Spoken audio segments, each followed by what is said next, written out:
स्वागत है साथियों आप सब लोगों का। आज हम एक बहुत important topic Indian political thoughts का करने जा रहे हैं, जो है राम मनोहर लोहिया। बहुत इम्पोर्टेंट टॉपिक है ये, और यहाँ से एक ना एक क्वेश्चन तो ज़रूर नेट जेआरएफ पीजीटी आएगा ही आएगा।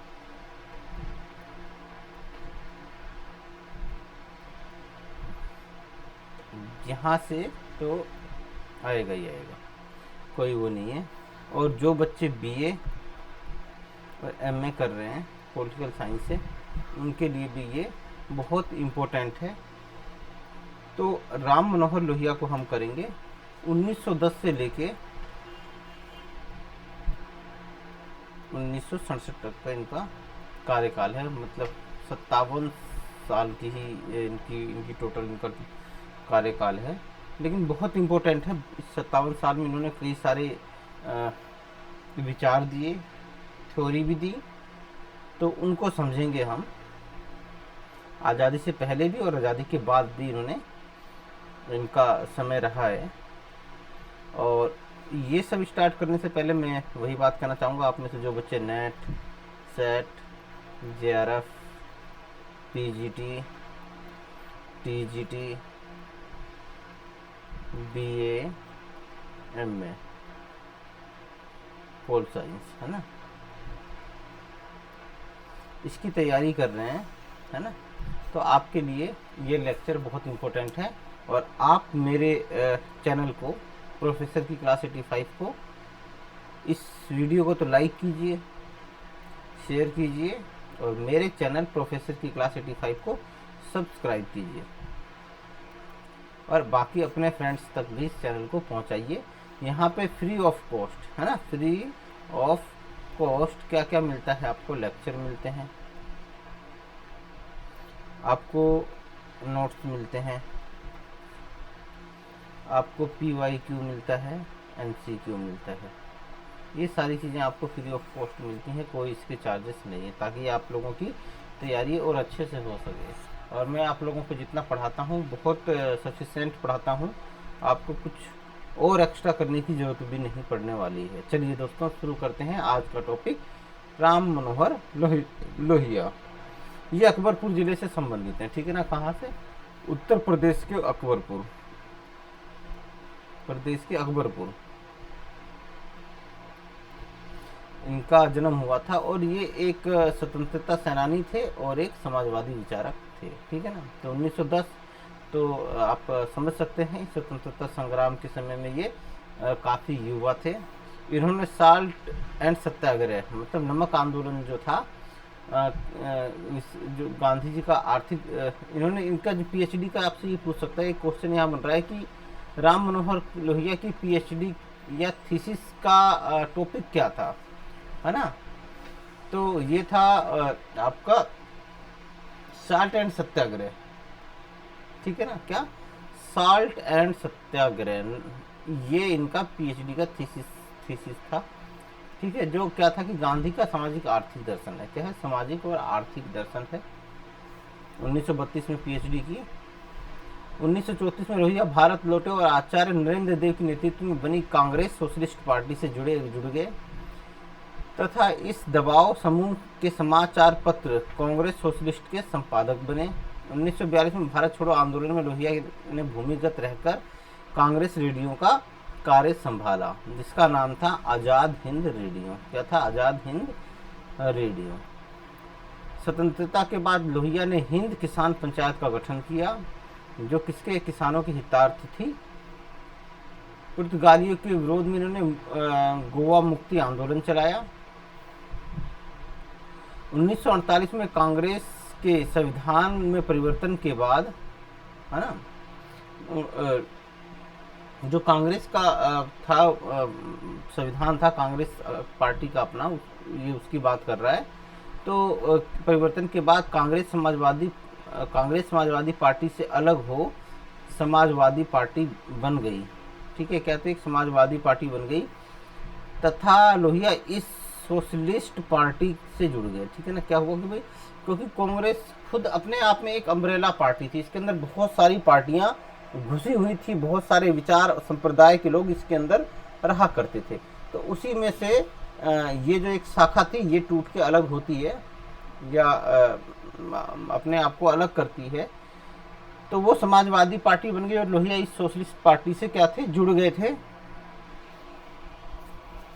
और 1952 में समाजवादी पार्टी प्रजा समाजवादी पार्टी बन गई, ठीक है ना। तो ये क्वेश्चन आए हुए हैं कि भाई प्रजा समाजवादी पार्टी कब बनी, तो 1952 में बनी, ये याद रखना। 1955 में कांग्रेस के अवाड़ी अधिवेशन के बाद प्रजा सोशलिस्ट पार्टी में फूट पड़ गई। फूट का कारण था अवाड़ी अधिवेशन में कांग्रेस द्वारा समाजवाद का प्रस्ताव पारित करना, ठीक है। तो कांग्रेस ने अवाड़ी अधिवेशन में क्या किया था कि समाजवाद का प्रस्ताव पारित कर दिया था, मतलब समाजवादी जो नीतियां थी उनको कहीं ना कहीं अपना लिया था और इस वजह से ये दिक्कत आ गई। 1955 में लोहिया ने प्रजा समाजवादी पार्टी छोड़ भारतीय समाजवादी पार्टी बना ली और 1964 में संयुक्त समाजवादी पार्टी का गठन किया। तो ये इनके बारे में कुछ फैक्ट्स हैं, अभी और भी हैं, वो भी पढ़ते हैं। 1962 में नेहरू के विरुद्ध फूलपुर सीट है, ये फूलपुर यूपी में है, शायद आजमगढ़ में। यूपी के लोकसभा सदस्य का चुनाव लड़ा पर हार गए। 1963 में बाय इलेक्शन में फर्रुखाबाद से जीते तथा 1963 से 67 तक लोकसभा के सदस्य रहे। 1967 के आम चुनावों में गैर कांग्रेसवाद में विपक्षी एकता के मुख्य रणनीतिकार बने। लोहिया ने जाति प्रथा के विरुद्ध जाति तोड़ो आंदोलन, ये बहुत इंपॉर्टेंट है, तो आपसे सीधे पूछेगा कि जाति तोड़ो आंदोलन से कौन जुड़ा हुआ है, तो ये है डॉक्टर लोहिया, ठीक है ना। किसानों के लिए दाम बांधो आंदोलन, मतलब कि जो कृषि उत्पाद है उनका रेट निश्चित करना, ठीक है ना। तथा मातृभाषा के लिए हिंदी आंदोलन, क्या हिंदी आंदोलन चलाया। तो ये 3 बड़े आंदोलन चलाए, जाति तोड़ो आंदोलन जाति प्रथा के विरुद्ध, दाम बांधो आंदोलन किसानों के लिए और हिंदी आंदोलन, ठीक है ना। तो हिंदी मातृभाषा के लिए इन्होंने चलाया। इन्होंने पिछड़ी जाति को लामबंद किया, भूमि सेना व 1 घंटा देश को दो आदि सार्वजनिक कल्याण के कार्यक्रम चलाए, ठीक है ना। भूमि सेना और 1 घंटा देश को दो। लोहिया ने भारत पाक महासंघ बनाने का प्रस्ताव रखा, ठीक है। तो आपसे अगला क्वेश्चन ये भी बहुत इंपॉर्टेंट है कि भारत पाक महासंघ का प्रस्ताव किसने दिया, तो ये थे आपके डॉक्टर लोहिया। दोनों देशों के मध्य एकता की स्थापना के लिए दिया था। लोहिया के प्रयासों से 1953 में रंगून में एशियाई समाजवादी सम्मेलन हुआ। स्वतंत्र भारत की दुर्दशा पर लोहिया ने लिखा कि सारा देश टूटा हुआ है। ये मतलब जब भारत 1947 से पहले का है, देश की आत्मा टूट गई है। मैं जानना चाहता हूँ कि क्या इतिहास में कोई और देश भी ऐसा रहा जिसने इतना टूटा जितना हिंदुस्तान। तो इन्होंने अपने विचार व्यक्त किए हैं इसमें कि भाई हमारे देश के संग जितनी जास्तियाँ हुई, जितना लूटा गया इसको, जितना इसका शोषण हुआ, तो इसी आधार पर वो कहते हैं कि भाई क्या कोई ऐसा भी देश था जितना भारत टूटा है उतना टूटा हो। 1939 में जब लोहिया गिरफ्तार हुए तब महात्मा गांधी ने कहा कि जब तक डॉक्टर लोहिया जेल में है तब तक मैं खामोश नहीं बैठ सकता, उनसे ज़्यादा बहादुर और सरल आदमी मुझे मालूम नहीं है। तो ये महात्मा गांधी जी ने आपका डॉक्टर लोहिया के सम्मान के लिए ये बात कही थी। बहुत बड़े व्यक्तित्व वाले थे डॉक्टर लोहिया। इनकी कुछ नहीं है एस्पेक्ट ऑफ सोशल पॉलिटिक्स ना, aspects of socialist policy, sorry aspects of socialist policy, इसके अंदर इनके समाजवादी विचार हैं। व्हील ऑफ हिस्ट्री, ठीक है ना।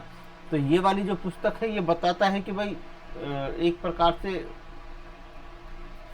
कैसे बारी बारी जातियां जो हैं वो शासन करती हैं। इसको हम डिटेल से भी डिस्कस करेंगे। एक चौथी पुस्तक है मार्क्स, गांधीज्म एंड सोशलिज्म। तो ये तीनों, गांधी भी मार्क्स को समाजवाद को मानते थे, गांधी भी समाजवाद को मानते थे, लेकिन इनके बीच में फिर भी बहुत सारी फर्क था, समाजवाद को लेकर दोनों के विचार अलग अलग थे, ठीक है ना। तो वो सारी चीज़ें हैं। जैसे मार्क्स ट्रस्टीशिप का सिद्धांत गांधी जी ने दिया निजी संपत्ति के संबंध में, और मार्क्स क्या कहता है, सार्वजनिक संपत्ति की बात करता है, पूरे समाज की संपत्ति होनी चाहिए। तो कुछ छोटी छोटी चीज़ें हैं जो जिसके छोटी चीज़ें बड़ी चीज़ें जो भी हैं वो हैं। दोनों का समाजवाद को देखने का नज़रिया और समझने का नज़रिया बिल्कुल अलग है। मार्क्स क्रांति के माध्यम से लाना चाहता है और गांधी शांतिपूर्ण तरीकों का, अहिंसात्मक तरीकों का प्रयोग करते हैं। Guilty man of India's partition, तो भारत विभाजन के गुनहगार थे। इसके अंदर उस समय बहुत सारी बातें चल रही थी, तो इन्होंने भी एक विश्लेषण किया और उस विश्लेषण के आधार पर इन्होंने भारत विभाजन के गुनहगार एक रचना लिखी, जिसमें कई सारे कारण इन्होंने बताए कि भारत के विभाजन के क्या क्या कारण थे। पर्टिकुलर एक कारण नहीं था, बहुत सारे कारण थे। The mystery of Stafford Cripps, तो एक ये पुस्तक है। The caste system, fragments of world mind, और 2 समाचार पत्र थे, मैनकाइंड और जन, हिंदी में, ठीक है ना। तो एस्पेक्ट्स ऑफ सोशल पॉलिसी, एक ये पुस्तक आप जरूर याद रखना। व्हील ऑफ हिस्ट्री, ये सबसे ज़्यादा इम्पोर्टेंट है, ठीक है ना, इसको जरूर याद रखना। एक ये विल पावर भी है, ठीक है, ये इम्पोर्टेंट नहीं है, मतलब मैं भूल गया था आपको बताना। और दूसरी अगर पुस्तक आपको अगर याद करनी है तो ये जरूर याद कीजिएगा, मार्क्स, गांधी एंड सोशलिज्म, दूसरी पुस्तक। तो एक व्हील ऑफ हिस्ट्री और एक ये जरूर याद रखना। और अगर तीसरी याद रख सको तो ये जरूर याद रखना, guilty man of India's partition, ये इम्पोर्टेंट है, ठीक है ना। 4, 5, 6, 7 बुकें लिखी हैं, तो कई बार इसका आता है कालानुक्रम कीजिए, कालानुक्रम कीजिए। तो आपको याद होना, आपको इतना भी अंदाजा होगा कि ये फ्रेगमेंट्स ऑफ माइंड या कास्ट सिस्टम आखिरी में लिखी गई है, तो आपका व्हील ऑफ हिस्ट्री और ये सोशलिस्ट पॉलिसी ये स्टार्टिंग में लिखी गई है। तो इतना भी अगर अंदाजा होगा तो आप वो क्वेश्चन बना लेंगे, ठीक है ना। तो ये सारी चीजें आप याद रखिएगा। आगे बढ़ते हैं साथियों। अब समान दूरी का सिद्धांत, अब इन्होंने क्या दिया था, समान दूरी का सिद्धांत दिया था। अब होता क्या है कि दोस्तों 1953 में अशोक मेहता के सिद्धांत, पिछड़ी हुई अर्थव्यवस्था अर्थात कांग्रेस का सहयोग के विरुद्ध लोहिया ने कांग्रेस व साम्यवादी या दोनों के सिद्धांत से अपने आप को दूर रहने का सुझाव दिया, ठीक है ना। इसी को समान दूरी का सिद्धांत कहा गया,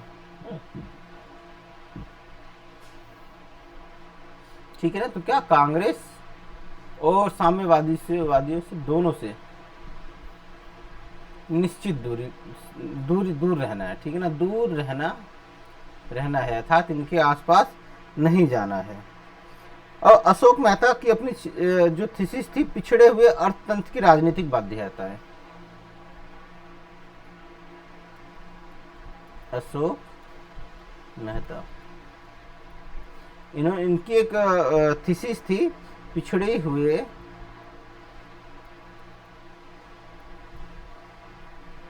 अर्थतंत्र की राजनीतिक बाध्यताएं।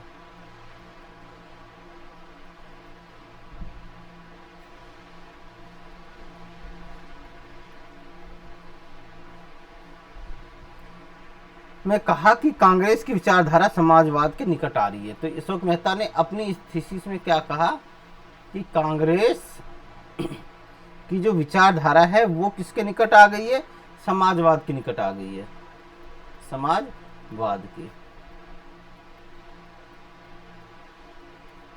ठीक है ना साथियों। अतः भारत में समाजवाद की स्थापना के लिए कांग्रेस तथा प्रजा समाजवादी दल में सहयोग स्थापित हो जाना चाहिए। और फिर इन्होंने दूसरी बात इसी में ये जोड़ दी कि भाई अब क्या करना चाहिए, कांग्रेस जो है,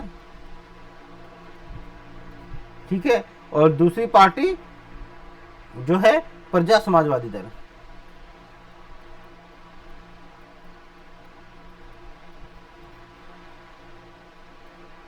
दल को क्या हो जाए, इसमें सहयोग, इन दोनों में सहयोग स्थापित हो जाना चाहिए। क्या होना चाहिए? सहयोग, सहयोग। तो इन दोनों में क्या हो जाना चाहिए? समाजवादी प्रजा दल, प्रजा, तो सहयोग हो जाना चाहिए, ऐसा अशोक मेहता कहते हैं। क्यों? क्योंकि भाई जो है कि कांग्रेस ने भी कहीं ना कहीं समाजवादी जो विचारधारा है, हाँ, उसको एक्सेप्ट कर लिया है। तो और प्रजा समाजवादी जो दल है उसकी भी विचारधारा कैसी है? समाजवादी है। तो जब दोनों की विचारधारा समाजवादी है, दोनों समाजवाद की स्थापना करना चाहते हैं, तो दोनों के अंदर क्या हो जाना चाहिए? सहयोग हो जाना चाहिए, ऐसा कहते हैं। लेकिन डॉक्टर लोहिया क्या करते हैं इसी समय? क्या दे देते हैं डॉक्टर लोहिया? समान दूरी का सिद्धांत दे देते हैं, दूरी का सिद्धांत, है ना, समान दूरी का सिद्धांत दे देते हैं। और इसके तहत कहते हैं कि प्रजा समाजवादी पार्टी कांग्रेस के साथ चुनाव संबंधी समझौता भले कर ले, लेकिन उससे मित्रता ना रखे। मतलब चुनाव संबंधी मैत्री,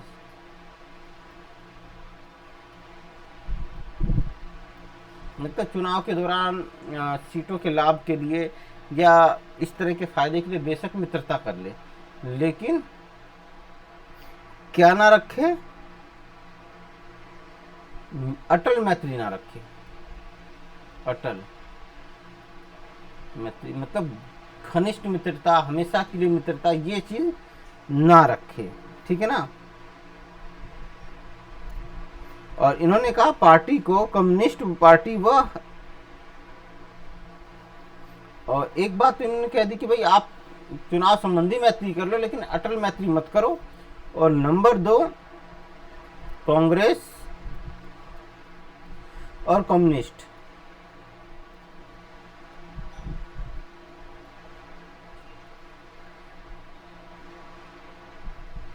पार्टी से क्या रखो? दूरी बना के रखो, दूरी बना कर रखो। इसी को समान दूरी का सिद्धांत कहा गया, ठीक है ना। तो ऐसा आपसे इस बारे में क्वेश्चन पूछ लेगा कि समान दूरी का सिद्धांत किसने दिया? तो डॉक्टर लोहिया ने दिया। समान दूरी का सिद्धांत किस विचारक के विरोध, किस विचारक के विचारों के विरोध में दिया गया? तो अशोक मेहता की थीसिस थी पिछड़े हुए अर्थतंत्र की राजनीतिक बाध्यताएं, इनके विरोध में दिया गया। और किन 2 पार्टियों से दूरी बनाकर रखने का सुझाव दिया गया? तो वो थे कांग्रेस और कम्युनिस्ट पार्टी, ठीक है ना। तो ये था आपका समान दूरी का सिद्धांत। अब इनका सबसे एक और इम्पोर्टेंट है चौखंबा सिद्धांत। सीधा पूछा जाता है कि चौखंबा सिद्धांत किसने दिया? तो ये थे डॉक्टर लोहिया। 4 पिलर्स थ्योरी, ऐसे भी इंग्लिश में ही लिखा सकता है। ये लोकतांत्रिक विकेंद्रीकरण का सिद्धांत है। क्या है? लोकतांत्रिक विकेंद्रीकरण का सिद्धांत कि मतलब गांधी जी के लोकतंत्र के महासागरीय तरंग सिद्धांत से मिलता जुलता है, ठीक है ना। तो महासागरीय तरंग का सिद्धांत जो किसने दिया? गांधी जी ने दिया। उससे मिलता जुलता है। चारों सत्रों के में साम्यवादी एकता की बात ये करते हैं। और ये 4 खंभे क्रमशः ग्राम पहला, दूसरा मंडल, प्रांत, केंद्र, ठीक है, ये 4 खंभे हैं, ठीक है ना। सरकार लोहिया केंद्र सरकार लोहिया इन खंभों की संख्या बढ़ाकर विश्व संसद या विश्व सरकार, ये 5वां खंभा बता देते हैं। इसको क्या कहते हैं? विश्व संसद या विश्व सरकार 5वां खंभा होगा। तो क्या हो गया? देखो, शक्ति का विकेंद्रीकरण हो गया यहाँ पे, ठीक है ना, है ना। पावर सेपरेशन, कुछ ग्रामीण के गांव के पास कुछ ताकतें होंगी।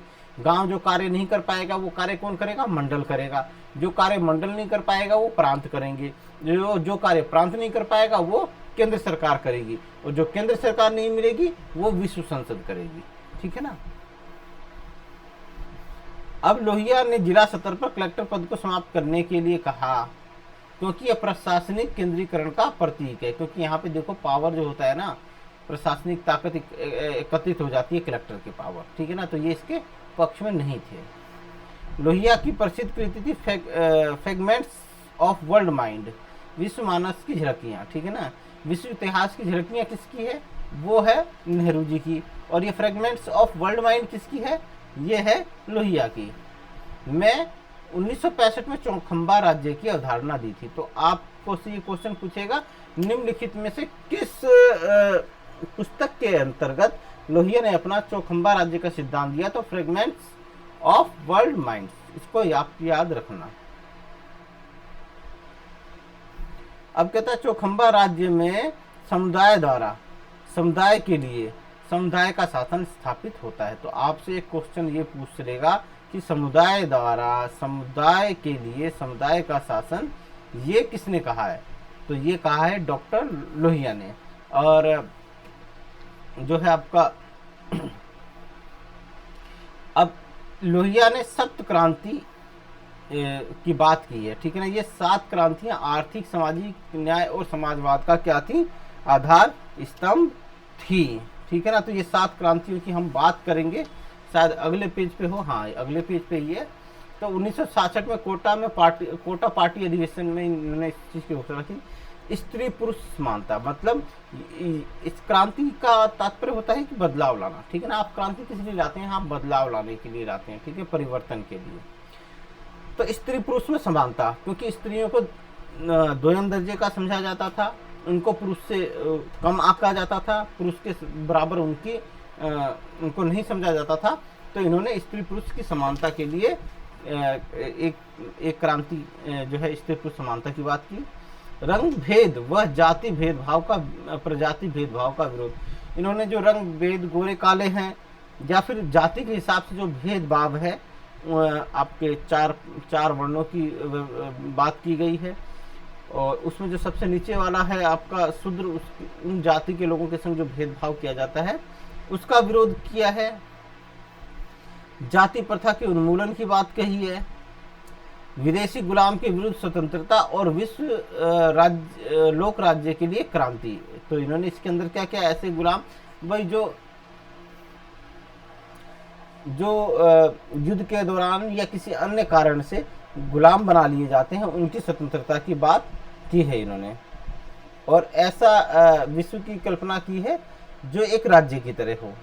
आर्थिक असमानता का उन्मूलन। आर्थिक असमानता से तात्पर्य कि भाई ये जो अमीरी गरीबी का चक्र है, ठीक है ना, कि एक आदमी के पास तो बहुत ज़्यादा पैसा हो गया, एक आदमी के लिए 2 वक्त की रोटी जुटाना भी मुश्किल है। तो उसके उन्मूलन की बात कही है इन्होंने। निजी जीवन में अन्यायी हस्तक्षेप के विरोध, लोकतांत्रिक पद्धति के लिए क्रांति। तो इसकी भी चर्चा इन्होंने की है, अन्याय के खिलाफ, है ना, कि अन्याय नहीं होना चाहिए।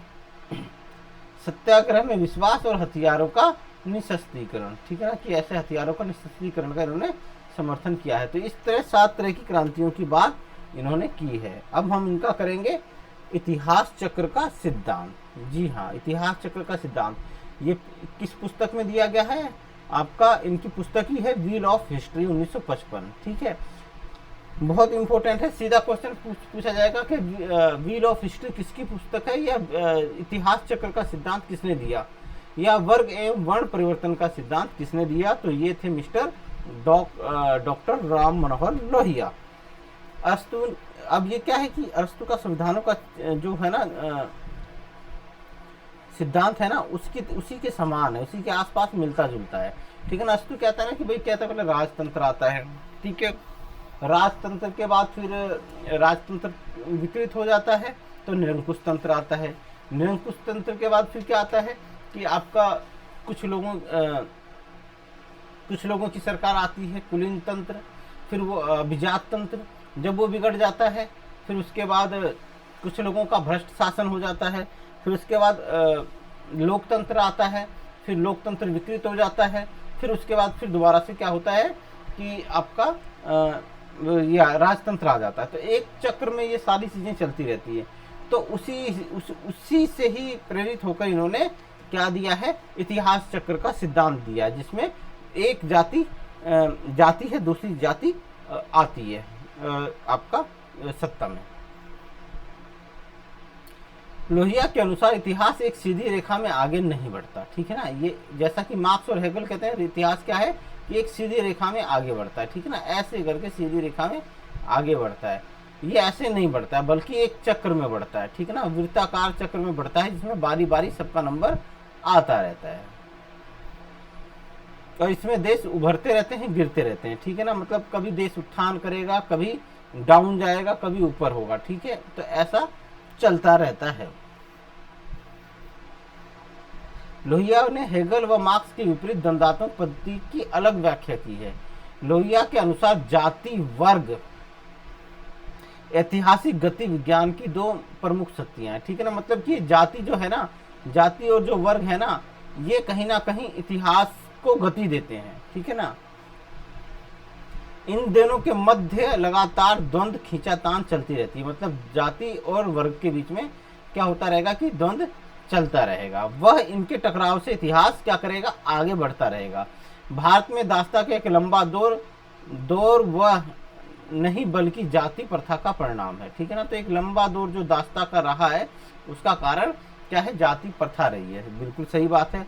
अब तक का मानव इतिहास जाति और वर्गों के बीच आंतरिक गति का इतिहास है। जातियां शिक्षित होकर वर्ग बन जाती हैं, ठीक है ना। क्या होते हैं, क्या भाई जाति है, आप जैसे निम्न जाति के लोग हैं, निम्न जाति के लोग जब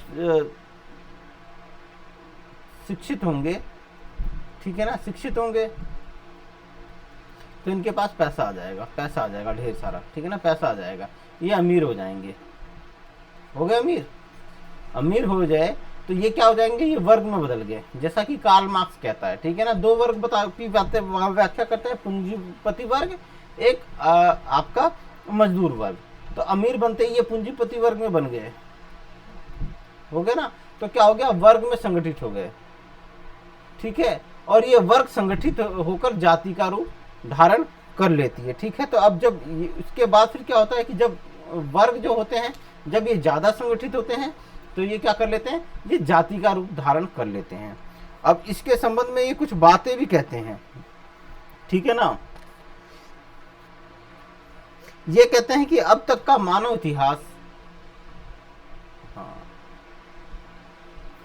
मैं थोड़ा सा और इसको डिटेल में आप लोगों को समझाना चाहूंगा।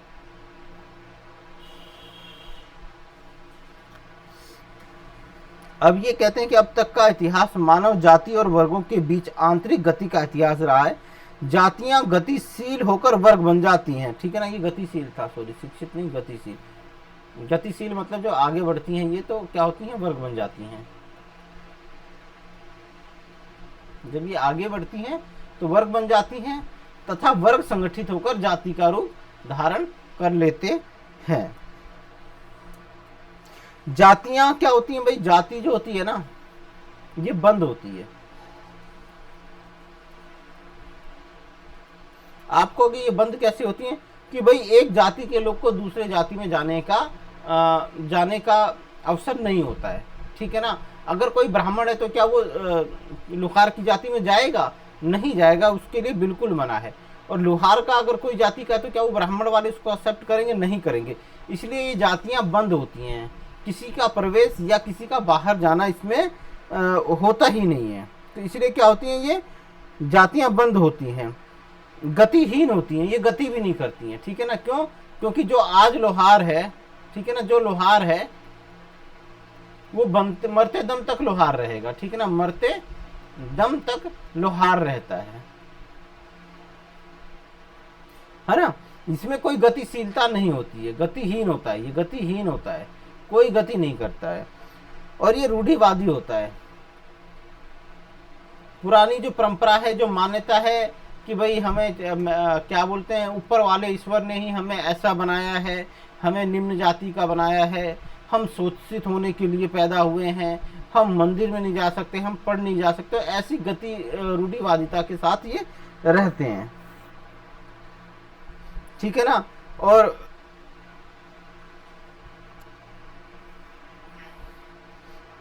अब वर्ग क्या होता है भाई, वर्ग खुला होता है, वर्ग खुला होता है। वर्ग जो होता है, वर्ग में क्या होता है कि भाई अब वर्ग है, एक निम्न मजदूर वर्ग है, एक पूंजीपति वर्ग है। अब पूंजीपति के पास ज्यादा पैसा कम हो गया, पैसा खत्म हो गया, तो ये क्या हो जाएगा, ये मजदूर वर्ग में चला जाएगा, मजदूर में चला जाएगा कि नहीं चला जाएगा। लेकिन और अब मजदूर है, इसने बहुत पैसा कमाया, पैसा कमाया, मेहनत किया, ज्यादा कमा लिया, तो ये क्या हो गया, ये पूंजीपति वर्ग में आ गया, पूंजीपति वर्ग में। तो क्या है कि ये वर्ग खुले होते हैं, आ जा सकता है, कोई भी आ जा सकता है कि कल को आज कोई अमीर है, कल को गरीब हो जाएगा तो वो दूसरे मजदूर वाले वर्ग में चला जाएगा, और मजदूर वाला वर्ग ज्यादा पैसा कमा लेगा तो पूंजीपति वाले वर्ग में आ जाएगा। तो ये वर्ग क्या होते हैं, ये गतिशील होते हैं। क्या होते हैं, गतिशील होते हैं, बदलते रहते हैं, परिवर्तन होता रहता है, ठीक है ना। और वर्ग और जाति के मध्य, अब देखो कर्सर कहाँ गया भैया, हाँ यहाँ है, वर्ग और जाति, है ना। वर्ग और जाति के मध्य घड़ी के दोलन की माती अंतर क्रिया चलती रहती है। इनके मध्य क्या चलती रहती है, अंतर क्रिया चलती रहती है, अंतर क्रिया चलती रहती है। और इसी अंतर क्रिया की वजह से इतिहास आगे बढ़ता है, इतिहास क्या करेगा, आगे बढ़ेगा। इसी की अंतर क्रिया की वजह से इतिहास आगे बढ़ेगा।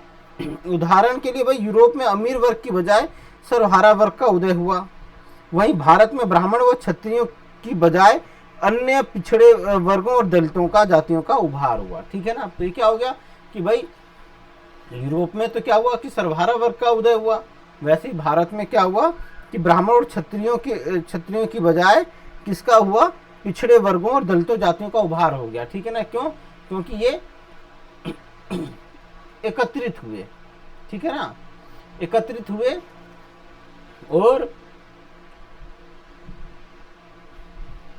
है ना, जब जातियां गतिशील हुई तो ये क्या हो गई कि वर्ग बन गई, जातियां गतिशील हुई तो वो बन गई। मतलब कहने का मतलब है कि पिछड़ा वर्ग और SC ST वाले ये लोग पढ़े लिखे गतिशील हुए तो ये वर्ग में संगठित हो गए, ठीक है ना। तो ये ऐसा ये कह रहे हैं। अब ये कहते हैं, एक और बड़ी जोरदार बात कहते हैं, जहां कार्ल मार्क्स सिर्फ पदार्थ को महत्व देता है, ठीक है ना। क्या कहता है कि इतिहास को गति देने के लिए पदार्थ महत्वपूर्ण है, भौतिक पदार्थ। हेगल कहता है कि इतिहास को गति देने के लिए विचार तत्व ज्यादा महत्वपूर्ण है। उसी तरह जो लोहिया जी हैं वो कहते हैं विचार और पदार्थ दोनों महत्वपूर्ण है, ठीक है ना। इतिहास को गति देने के लिए, तो गति देने के लिए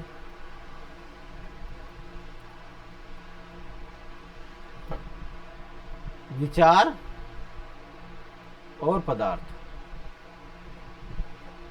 दोनों इतिहास को गति देते हैं, ठीक है ना।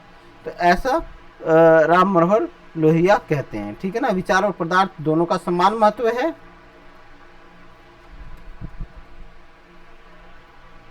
तो ये मैंने आपको बता दिया। अब ये जो इन्होंने ये वर्गों और जातियों के इतिहास का जो इन्होंने लिया है ना, ये कहाँ से लिया है, तो ये जो इटली का समाजशास्त्री था, एक इटली का समाजशास्त्री था पेरेटो, ये समाजशास्त्री थे पेरेटो, ठीक है ना। तो इससे इन्होंने अदला बदली का सिद्धांत लिया है, अदला बदली मतलब संचरण का सिद्धांत।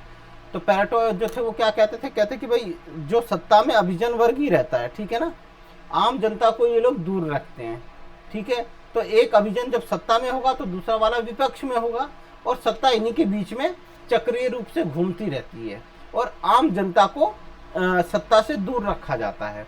तो वहीं से पेरेटो के अदला बदली के सिद्धांत से इन्होंने क्या कर लिया कि अपना चक्रीय सिद्धांत वहीं से उन्हीं से प्रेरित होकर इन्होंने अपना दिया है। कितनी बढ़िया बात कही है। तो आप याद रखिएगा कि परिसंचरण का सिद्धांत किसने दिया, तो पेरेटो ने दिया। बहुत अच्छी, बहुत महत्वपूर्ण बात उन्हें कही है। अब ये चीज़ें भी बताते हैं कि भाई इसके अंदर जातियों का और वर्ग के गुण एक दूसरे के विपरीत होते हैं। जातियां बंद होती हैं, वर्ग खुले हुए होते हैं, है ना। अब लोहिया जी एक और बात कहते हैं, जरा उस पर भी हम लोग थोड़ा सा जिक्र कर लें। थोड़ा सा आप लोगों को डिटेल में समझाने की कोशिश कर रहा हूँ। लोहिया ने चतुर्युग,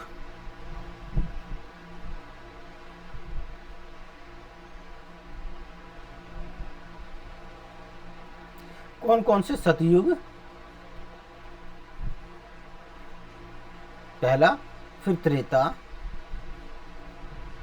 फिर द्वापर, फिर कलयुग के माध्यम से भारत का ऐतिहासिक चक्र सिद्धांत को समझाने की कोशिश की है। जिसमें क्या होता है कि भाई कभी उत्थान होता है, कभी पतन होता है, ठीक है ना। क्या होता है, कभी उत्थान भी होता है, पतन भी होता है।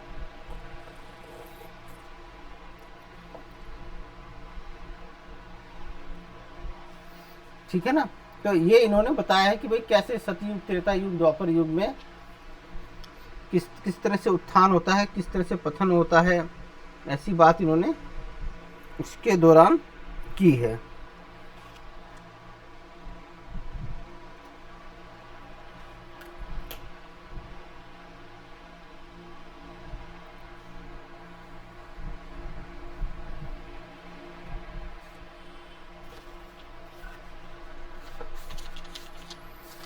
राम मनोहर लोहिया।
तो इन्होंने बताया है कि भाई कैसे इन चारों युगों में कैसे कभी उत्थान होता है, कभी पतन होता है, और किस तरह से जातियां आपस में संघर्ष करती हैं, किस तरह से वर्ग आपस में संघर्ष करते हैं। अब लोहिया जी की नवीन एशियाई समाजवाद, है ना, एक नए तरह का समाजवाद, और इस किस पुस्तक में इसका वर्णन किया इन्होंने, मार्क्स, गांधी एंड सोशलिज्म, 1963 में जो पुस्तक लिखी थी उसके अंतर्गत इन्होंने बात की थी। और इन्होंने अपने नवीन समाजवाद के 4 आधार स्तंभ बताए थे: समानता, लोकतंत्र, अहिंसा और विकेंद्रीकरण। इन चारों को बनाया था। तो आप याद रखिएगा कि आपसे क्वेश्चन पूछेगा राम मनोहर लोहिया ने नवीन समाजवाद के कौन से 4 स्तंभ बताए हैं? तो समाज समानता, लोकतंत्र, अहिंसा, विकेंद्रीकरण और इसी में स्वतंत्रता जोड़ देगा वो, है ना, स्वतंत्रता। तो आप याद रखिएगा स्वतंत्रता की बात वो नहीं करते इसके अंतर्गत, ठीक है ना। लोहिया का नव समाजवाद। लोहिया के अनुसार समाजवाद का विचार काफी समय तक पूंजीवाद व साम्यवाद के समूह के तथा उधार की सांसों पर जीवित रहा, ठीक है ना। तो ये कहीं ना कहीं पुराने वाले समाजवाद की एक प्रकार से आलोचना करते हैं, जो समाजवाद यूरोप का समाजवाद था, या जो समाजवाद कहीं ना कहीं यूएसएसआर का था।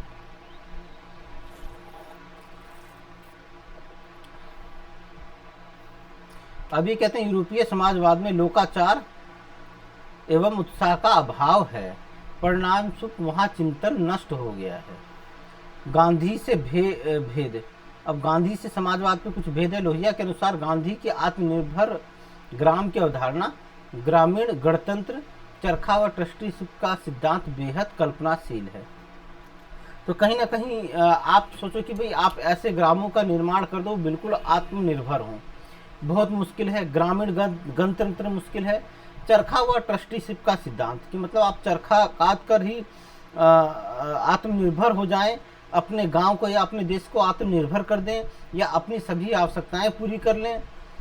और जो ट्रस्टीशिप का सिद्धांत है कि जो अमीर आदमी है, ठीक है ना, वो अपनी संपत्ति को क्या समझेगा, एक अमानत समझेगा, एक धरोहर समझेगा, और उसका उपयोग जनता के भले के लिए करेगा सामूहिक रूप से। तो ये सब बातें क्या है, कल्पनाशील कही है इन्होंने। राम मनोहर लोहिया ने नेहरू के समाजवाद को क्या कहा, ढकोसला कहा।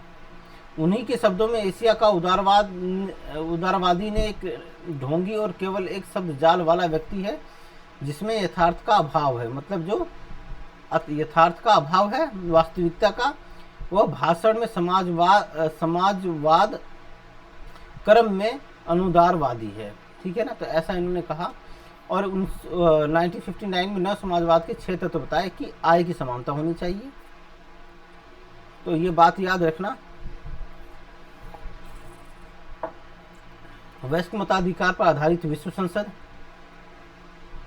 तो विश्व संसद की बात कर रहे हैं यहाँ पे, देखिए। पारस्परिक आर्थिक निर्भरता, जीवन का अधिकार व जनतांत्रिक स्वतंत्रता, गांधी जी की सबने अवज्ञा की तकनीक, प्रत्येक व्यक्ति की गरिमा व अधिकार। ये समाजवाद के इन्होंने 6 तत्व बताए। लोहिया के अनुसार गरीबी के समान बंटवारे का काम समाजवाद नहीं है, बल्कि समृद्धि का अधिक समान वितरण समाजवाद कहलाता है, ठीक है ना। तो इन्होंने समाजवाद के बारे में अपने विचार दिए कि भाई गरीबी के समान बंटवारे का नाम समाजवाद नहीं है। क्या है कि गरीबी के समाज बंटवारे का नाम समाजवाद नहीं है, और क्या है ये बल्कि समृद्धि का वितरण करना ही समाजवाद कहलाता है। तो ऐसे विचार इन्होंने कहे।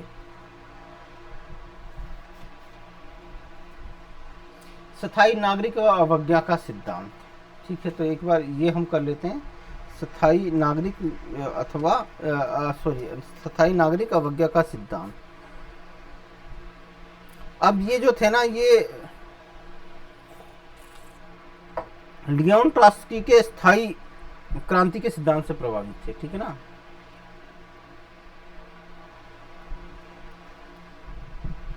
ट्रॉट्स्की के स्थायी क्रांति के सिद्धांत से प्रभावित थे ये, ठीक है ना। लोहिया ने अन्याय के विरुद्ध शांतिपूर्ण तरीकों से स्थायी नागरिक अवज्ञा की अवधारणा दी। क्या कहते हैं कि भाई अन्याय के विरुद्ध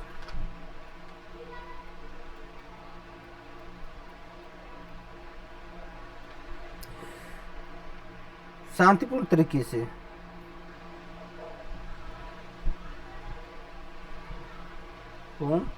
तरीके से स्थायी नागरिक हो गया।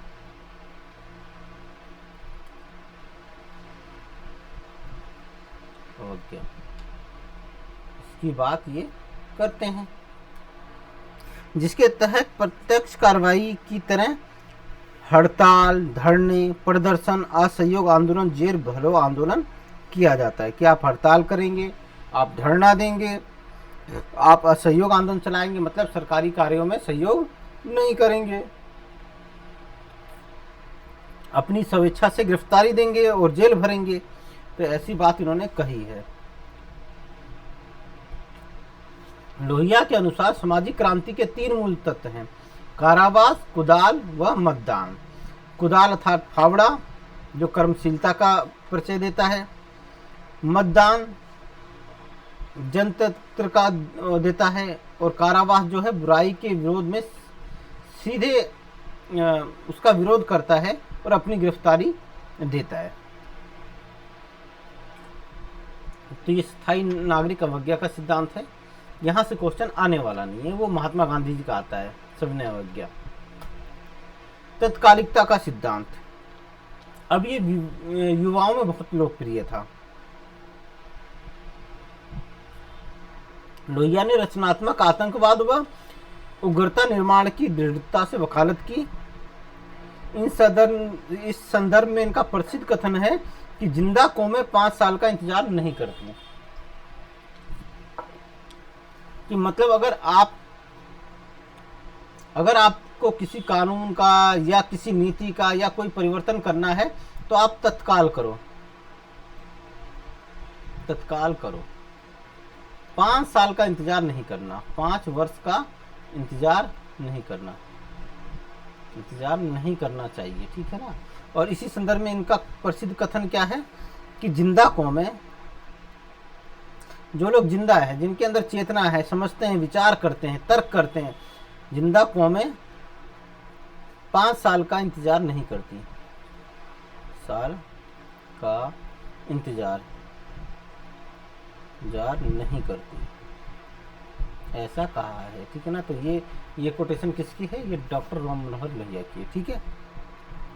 अब लोहिया का अंतर अच्छा, भारत के गुनहगार भी तो हैं, है ना। तो ये एक इनकी पुस्तक थी, जिस पुस्तक के अंतर्गत इन्होंने विवेचन किया था कि भारत के इतिहास के गुनहगार कौन कौन है, किन किन लोगों की वजह से जो है कि ये हुआ है ना। तो ये थी इसी, और ये पुस्तक कौन, ये भारतीय विभाजन के गुनहगार, इसको ये guilty man of Indian partisan, ठीक है ना। इंग्लिश में इसको ये कहेंगे guilty man of India's partisan. अब ये क्यों लिखी गई थी? एक्चुअली मौलाना आजाद ने एक पुस्तक लिखी थी,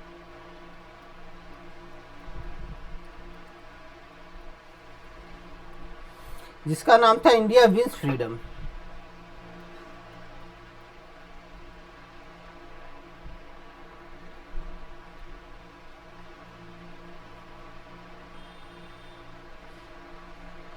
लिखी थी, ठीक है ना।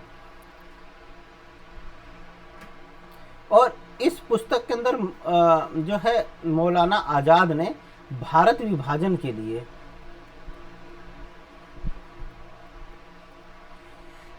कांग्रेस के शीर्ष नेताओं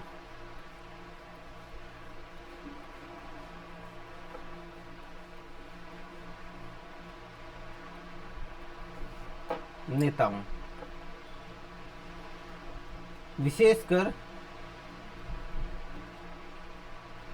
नेहरू को दोषी ठहराया,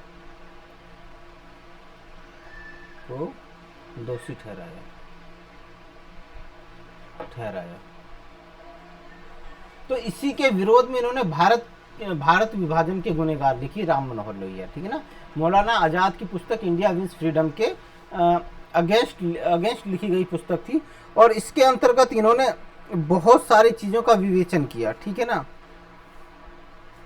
और इन्होंने बहुत सारी चीज़ें बताई जिसके कारण ये हुआ। तो और इसमें मुख्य रूप से जो बताए गए थे, मैं वो आप लोगों को बता देता हूँ। वैसे यहाँ से क्वेश्चन कभी आता नहीं है। पहला है ब्रिटिश कपट को, ब्रिटिश की कपट कूटनीति, कपटपूर्ण नीति। तो पहला कारण इन्होंने बताया कि लॉर्ड व लेडी माउंटबेटन द्वारा नेहरू का किस तरह से प्रयोग किया गया। दूसरा इन्होंने बताया कांग्रेस के नेतृत्व का वृद्धपन।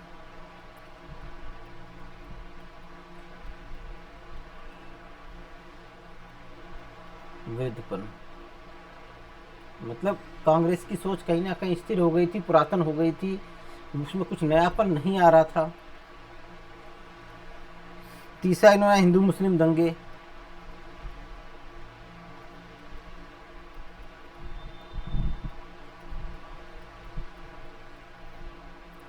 चौथा जनता में दृढ़ता व सामर्थ्य का अभाव।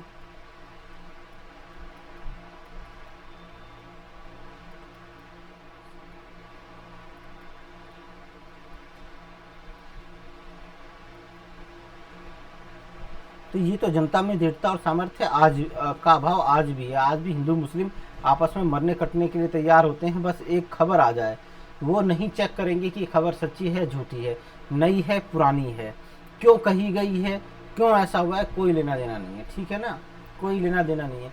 कहीं किसी क्या बोलते हैं बुच्चड़ खाने में कोई गाय कट रही होगी, उसका फोटो दिखा दिया जाएगा और समाज में दंगा भड़क जाएगा। उसी तरह मुसलमानों के लिए भी होता है। तो जनता, ये तो आज भी कारण बना हुआ है।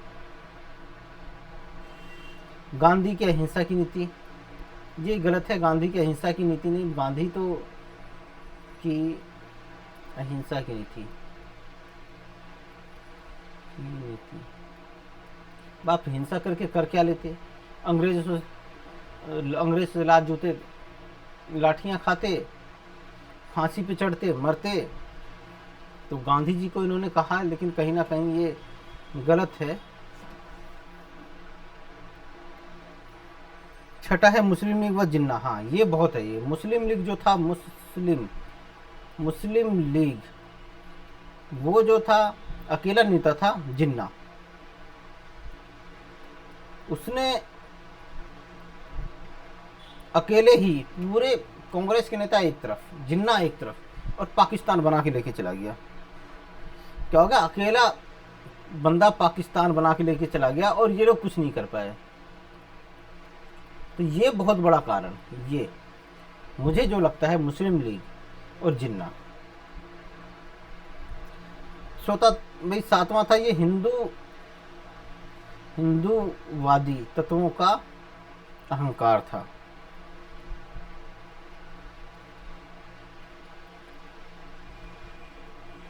उनका मानना था कि भाई हिंदुस्तान हमारा है, हम यहाँ के मूल निवासी हैं, या हम मुसलमानों के मुकाबले में ज़्यादा टाइम से यहाँ पे शासन करते आ रहे हैं और हम संख्या में अधिक हैं, इसीलिए हमारा हिंदुस्तान हिंदुओं का होना चाहिए। तो ये वाली जो प्रवृत्ति थी, ये भी कहीं ना कहीं इसने विभाजन को बढ़ावा दिया। और आठवां था अवसरों का लाभ उठाने में असमर्थता, है ना। अवसरों का लाभ उठाने में असमर्थता।